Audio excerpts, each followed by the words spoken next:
Hello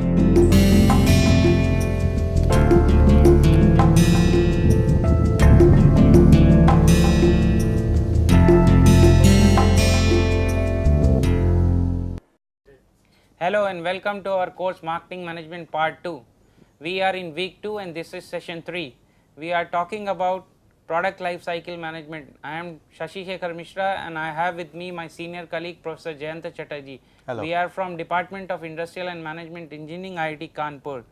So just to give you a recap of what we were discussing in couple of previous sessions, we started talking about new product development process, and then we started talking about how this new product development process has been conceptualized in this stage gate system, wherein the different stages of new product development process have been the different activities of similar type have been kept inside the stages of this stage gate system, and at the end of each of these stages you have a gate. Now what happens at the end of each gate is that you have a predetermined criteria for evaluating what is the progress at each stage, and this is where the go or no go decision happens at the organization level. So whatever is the progress of the probably activities in that stage, based on that the process moves further. Now we have started talking about ideation and screening. Professor Chatterjee in the previous couple of sessions has talked in detail and in depth about ideation and screening. He has talked about the concept development and testing.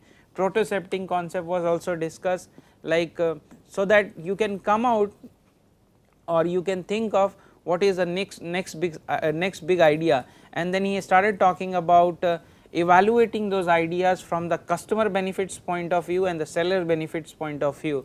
So we have looked into the different parameters from the customer benefit side and firm side, and as we progress from the different stages of this stage gate system, you can see after basically this once you have tested your prototype design and then you are ready for a production, at the same time you will see that the concurrent activities are also started at this stage 6, where the design of marketing plan and launch is getting ready, and once this product is being ready for the market, it is launched and it goes through the different stages in its product life cycle. Every product basically is said to have a life cycle. When we say that a product has a life cycle, then what we mean is that that it goes through the certain stages in its life cycle. However, before I move into the PLC concept, I will just say you couple of things is that I will like to consolidate the learnings from the previous session, and as you can recall that it is suggested that when you basically progress in this NPD process, you fail early, or you can say that the larger number of the ideas or the better you work on your fuzzy front end, it is good for you, because the robust your work is at the earlier stages of new product development process, the chances of your success at the later stage or the launch stage is very high. Another point here is that as you proceed further, you will understand that in each stages there is a input of resources from the organization side, and mind it, it is not just financial resources, it is the important time of your some of the best people in the organization that goes into each of these ideas or the product that you want to pursue as an organization. And if you fail at the later stages, you can understand that as an organization you are incurring a huge cost, as well as you are losing probably some of the good opportunities, because when you choose something you also leave something. So those are some of the important things that one has to keep in mind when he is going through this NPD process. And I think we should also highlight the importance of the recursive loop or the reiteration. That means up to this stage, that means we have a prototype design, we should have no hesitation to go back to the original drawing board or any of these stages. So these are this stage 1, 2, 3 and maybe stage 4. These are the 4 stages where we have the freedom, and it is much better, as you rightly pointed out, that this is the stage where we may fail or we may have some problem, and we should have no hesitation at that stage to abandon even abandon an original idea and completely revisit Yeah. if required, because beyond this stage it becomes very costly Yeah. if we have conceived the product wrongly. Yeah, yeah, because once you go into the production process, you have invested in the facilities, you have Yes, invested in the machines, tools. plant technology. So all those things are very costly investment from the organizational point of view, and if you fail there, then it's a lost opportunity, and to some organization it can cost that they go out of the business also. Now, so basically one must keep in mind that some of the ideas which you have talked about, that looking at the feasibility from the user need side, looking at the feasibility from the technology side, looking at the feasibility from the business case side. See, these are some of the important criteria that should be kept in mind, and then back and forth work, if it is required, people should not hesitate, or the team should not hesitate during this process. So, we will move further from here and we will start talking about another important concept, which is product life cycle. And when we say that a product has a life cycle, what it means? It basically means, or it asserts, that a product has a limited life, whether it is a 6 months or a 6 year or a 60 years or probably a century. However, whatever is the number, that number is basically says that every product has a limited life cycle. Then basically the next thing is that sales of a product, when it is launched in the market, over the period of time it passes through the different stages, and each of these stages have their own challenges, have their own opportunities and problems for the seller, and basically because of the specific nature of the problem at the different stages, it is basically desirable that you deal with those opportunities, challenges and the problems in their specific context actually. Then, as you can understand, with these stages the profits also vary at the different stages of life cycles, and because of these things product require different functional strategies. So, you need adaptation in your functional strategies when you pass through the different stages of product life cycle. However, what is seen is that many a times it is in practical world it is not so easy, so to understand whether your product is basically has crossed that introduction stage, or it has gone into the growth stage, or probably it is in the transition. So, wherever there is a transition in particular, there is a difficulty in understanding or basically pointing out that this is you have progressed to the next stage, and that is why the changes in the, I mean, many times marketing has changed to make any adaptation in their strategy because of the failure in identifying that the product has phased into a next stage actually. And I would like to point out, if we go back to the life cycle, that no, not this one, the PLC diagram. Okay. Yeah. So, yes, this is the next slide where the sales and the profits have been plotted over the point over the time, and you can see that sales has been shown in this first curve, which is in the form of a bell curve, or you can say sort of normal distribution curve, and there are 4 stages which are said to be present in any product life cycle. Though you will find out from the product to product, different product category, different industry, different region, the shape of the curve may vary a little bit, or it will change with the specificity of that product, but you will see that generally it is observed that a product will go through these 4 stages: introduction, growth, maturity and decline. And mind it, in the introduction stage you have this development stage also involved, and that is why when I plot this profit curve over the period of time, you will see that in this introduction stage your profits are on the negative side, because you have invested into the R&D for bringing up the product into the market, and then you have invested money in the communication program so that your customers and your channel partners know about the product, and you will also be basically putting money in creating the inventory, logistics, acquiring the distribution channels. All those things will be probably a very resource intensive in terms of the time, money as well as people. So, you will see that profits are on a lower side or the negative side, and company is not getting any revenue as till the point it is not come into the market and consumers start purchasing it. But once you start getting beyond a point, you will see that the profit goes into the next stage, that they become on the positive side. So, I think at this stage I would like to make 2 points. Maybe one of those points we can discuss in detail, that is you can see that this graph here is a concave graph, almost exponential. So, therefore, this is a period when small efforts, small investment in marketing and sales effort can produce exceptionally better result, whereas here it is more like a straight line.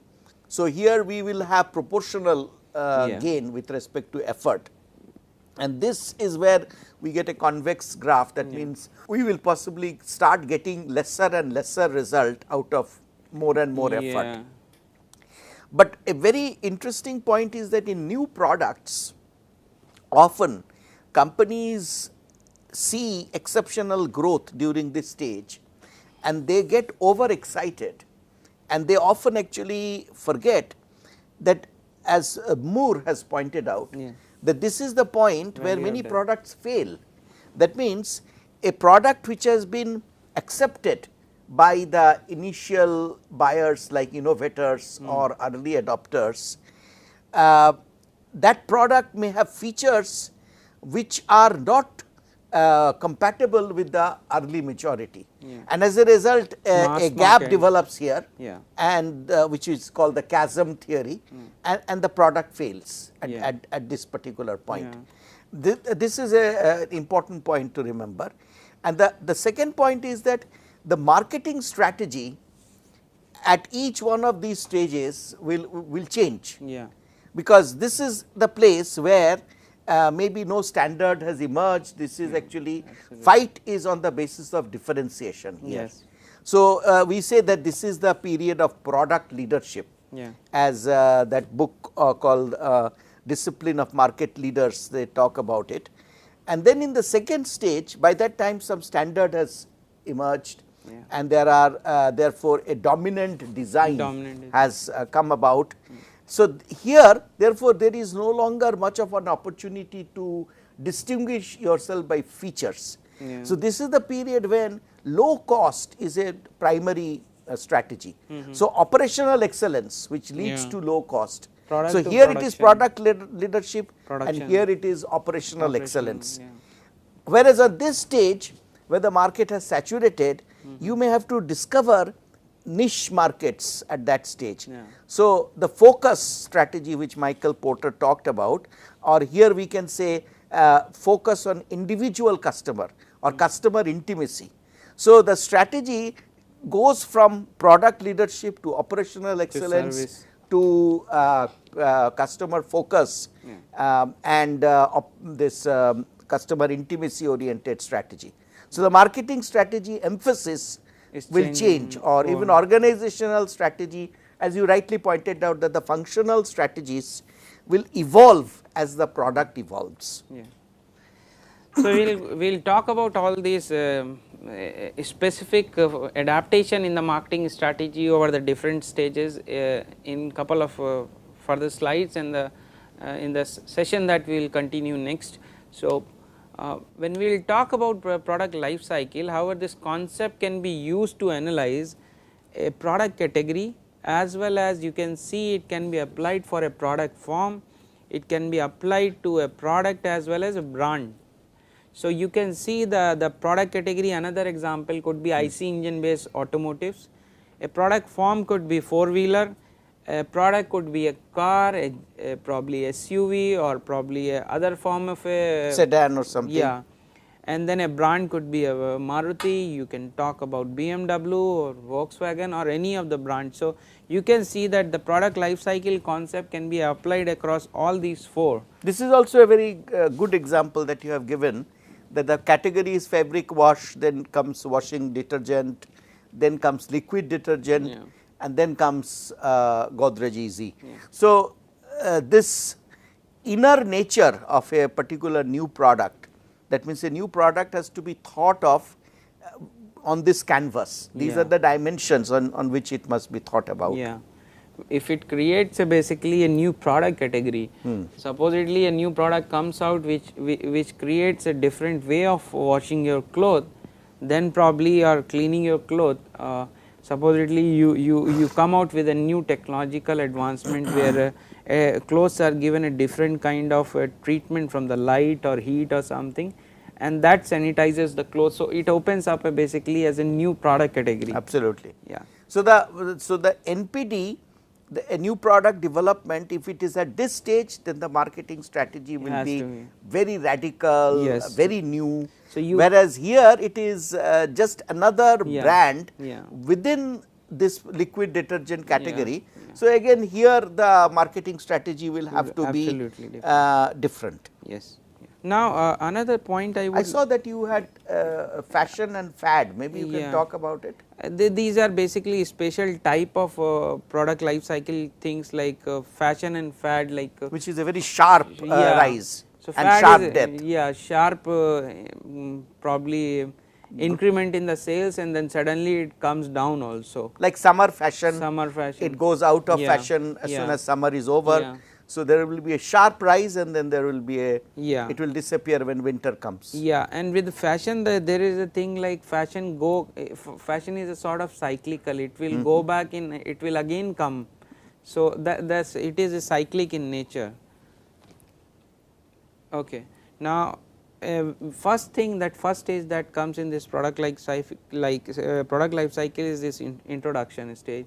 Now in the introduction stage, you have basically two choices in the sense like whether you are a pioneer or you are a follower. Now what are the advantage of being a pioneer, or what are the advantage of being a follower or the early leader? Actually the Professor Gerald Tillis and Golder call them as a early leaders actually in the market. So there are basically advantages and disadvantages of being pioneer or the first to the market, and there are advantages and disadvantages to being a follower or basically the early leaders in the market also. Now you will see that there is no conclusive evidence that which strategy is better, but we can characterize roughly like which of these two is better off. Now in terms of the introduction stage, first we need to understand what happens inside the introduction stage. So it takes time basically to roll out the product in the market, and you can see that when the product comes into the market, it initially has some of the technical problem. Any new product that comes out, generally you will observe that there are problems. We have discussed the case of this Tata Nano when it came in, or Marco Polo buses when they came into the Indian market. They had the issues, technical problems, and they had a repercussions on the brand image of the organization as well as the sales or the future of that product also. Then you will also see that generally new product comes out and new facilities are basically put up for creating that production of those new product, and then as you can understand that initial days of the initial time of this production or the operation is not streamlined. It takes a bit of time for the operations people to get those production processes streamlined. So you will also see that variability in the quality of the product at the initial stages, but it is very basically common thing that over a period of time all these problems can get sorted out. Yeah.